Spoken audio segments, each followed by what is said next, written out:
splendida iniziativa di collaborazione innanzitutto tra la Fondazione e l'Assemblea Regionale Siciliana a nome di altri importanti autori. Questa conferenza stampa di rivolgere un pensiero nei confronti della famiglia Mattarella dopo la gravissima perdita dell'avvocato Maria Mattarella, al quale noi, la famiglia, ci diamo un grandissimo messaggio di cordoglio, di più sentite condoglianze da parte sia dell'Assemblea Regionale Siciliana che da parte della Fondazione Federico II.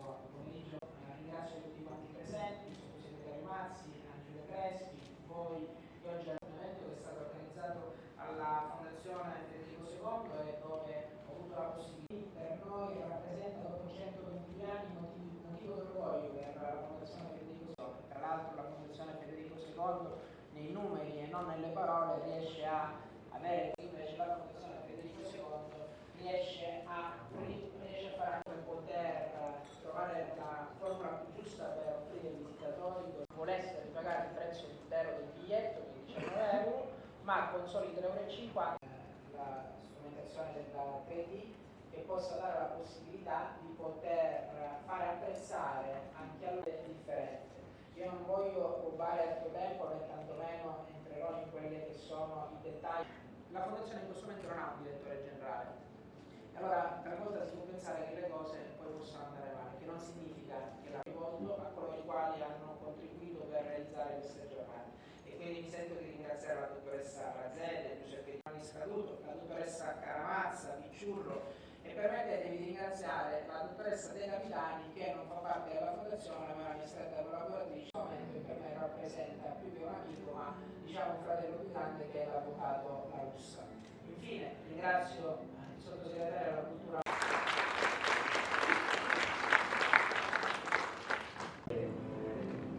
Nel secondario appoggio che il Ministero della Cultura offre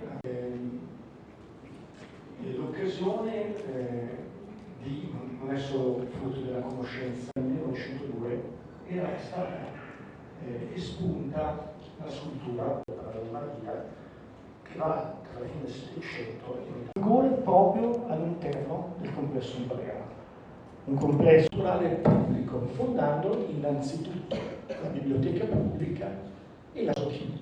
Vittorio Emanuele sarebbe diventato primo e Napoleone.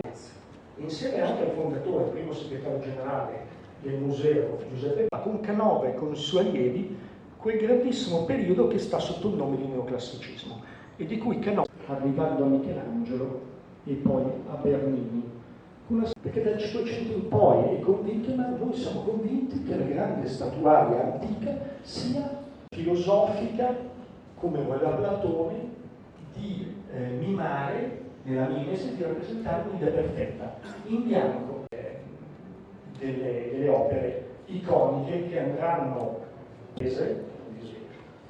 E a questo punto, esempio di quella grande stagione che per noi è fondamentale.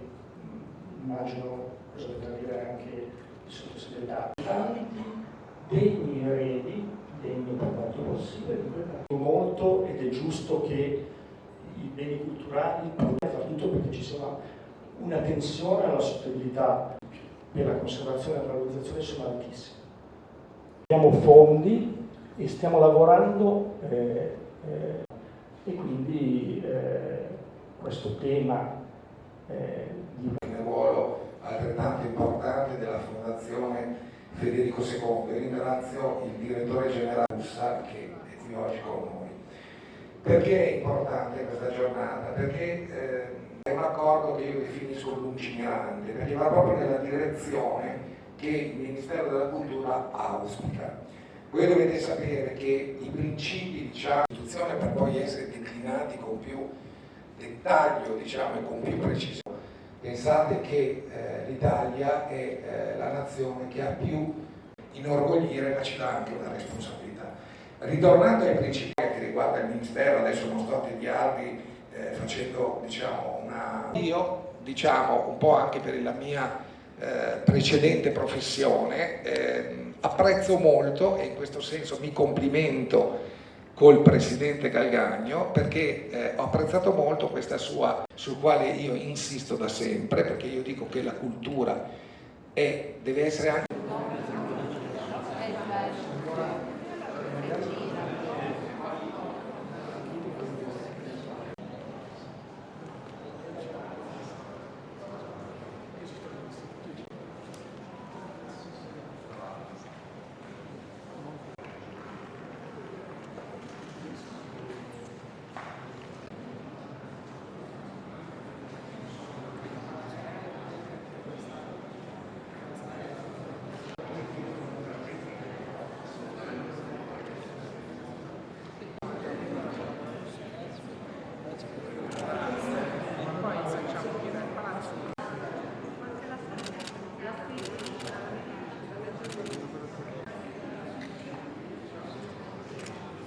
Grazie. Grazie.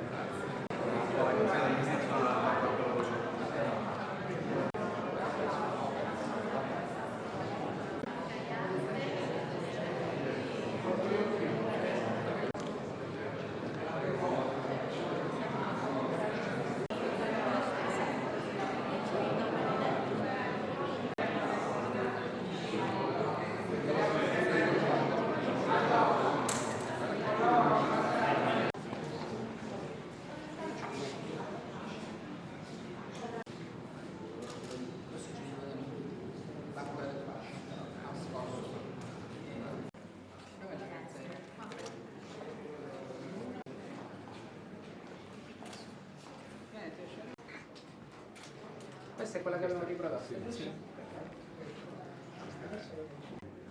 Sono quelle piccole cose come i palazzi batteristi l'hanno lasciata, dentro la messia anche un quadrettino così, però con solo gli scampaggi.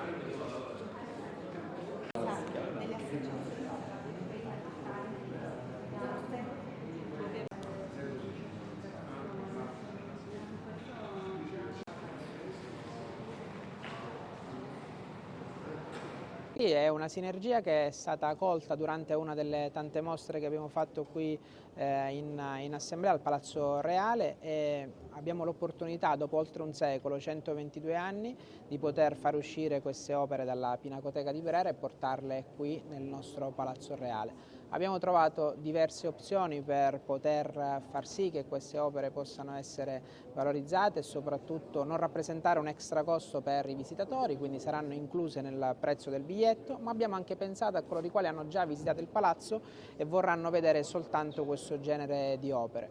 Permettetemi di dire che 3,50 € che è il biglietto che pagheranno coloro i quali vorranno vedere soltanto il prezzo rivolto a coloro i quali hanno già visto il palazzo e vorranno vedere soltanto queste opere, per Canova, Pandiani, Magni e Spertini diciamo è un prezzo veramente accessibile, perché noi crediamo che bisogna avvicinarsi sempre di più e far sì che si possano avvicinare alle persone, e quindi abbiamo cercato anche di mettere prima la possibilità piuttosto che applicare un prezzo troppo esoso. Ringrazio tantissimo Angelo Crespi, che è il direttore della Pinacoteca di Brera, il sottosegretario Mazzi, che oggi è venuto, ha presenziato e ha portato un grandissimo contributo, e ci auguriamo anche che ci possano essere altre sinergie, perché riteniamo che la Fondazione Federico II, con quasi 1 milione di visitatori, possa raggiungere degli obiettivi sempre migliori, e pertanto lavoreremo in maniera assidua per portare sempre più in alto il nome della Fondazione Federico II.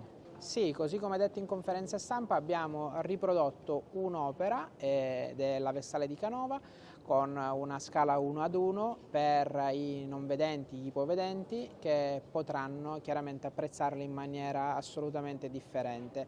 Ha detto bene il ministro, il sottosegretario, scusatemi, non tanto un'inclusione ma una valorizzazione del nostro patrimonio, delle nostre opere. Tra le altre cose, questa Presidenza vorrà fare dei progetti di inclusione, quindi nei periodi di massima affluenza ci saranno dei progetti che saranno rivolti a dei ragazzi speciali che vorremmo coinvolgere per quantomeno i periodi estivi e cercare veramente di includere anche loro all'interno della Fondazione Federico II. Sì, è molto importante perché per la nostra nazione è importante valorizzare il patrimonio culturale. Questo è un esempio virtuoso proprio di valorizzazione che mette in relazione due istituzioni importantissime, due territori importantissimi. Queste opere non uscivano da Milano da più di 100 anni e arrivano in Sicilia e per noi del Ministero è un motivo di grande soddisfazione. La strategia è quella di avviare una procedura che gradualmente possa permettere di esporre sempre di più questi beni culturali, perché l'Italia è una superpotenza culturale. Io ricordo sempre che siamo il paese che ha più siti al mondo che sono patrimonio dell'UNESCO, tra l'altro anche il Palazzo Reale di Palermo è patrimonio dell'UNESCO. Siamo davanti alla Cina che è 30 volte più grande dell'Italia e abbiamo un patrimonio culturale straordinario, addirittura meno del 20% è quello che è esposto. È un lavoro duro perché poi tutti questi beni culturali in realtà sono tutti catalogati, quindi sono conservati. Il problema è che poi il passaggio dal deposito, diciamo, all'esposizione è un passaggio che implica tutta una serie di procedure sulle quali bisogna lavorare, ma che è nostra intenzione, come dire, avviare. Sì, abbiamo un accordo in essere. Ci tengo che il nuovo progetto, che sarà denominato Grande Brera, possa avere degli interlocutori altrettanto prestigiosi come nel caso della Fondazione Federico II, perché noi vorremmo davvero far capire a tutti gli italiani, anche in tournée, qual è l'importanza della Pinacoteca e del complesso di Brera e del nuovo palazzo che verrà aperto il 7 dicembre, Palazzo Citterio, dopo 52 anni. Ci piacerebbe perché non vi nascondo che qui stiamo parlando di uno dei luoghi magnifici da cui promana bellezza eterna, e dicevo prima con un senso di identità forte, e quindi ci piacerebbe fare qualcosa che possa essere un'ospitalità nostra di beni culturali ovviamente disponibili in Sicilia. Ma innanzitutto un atto, secondo me, è un progetto di valorizzazione. Sono poche sculture che determinano la possibilità del turista o anche del cittadino di rivedere un proprio bene culturale, come il Palazzo e la Cappella Palatina, illuminati da altre opere di altrettanta bellezza di epoche diverse. Questo si fa spesso anche con l'arte contemporanea, noi lo facciamo in questo momento con delle sculture incredibili del neoclassicismo lombardo, ma è il motivo principale, cioè ridare luce ai beni culturali attraverso piccole operazioni ma importanti di valorizzazione.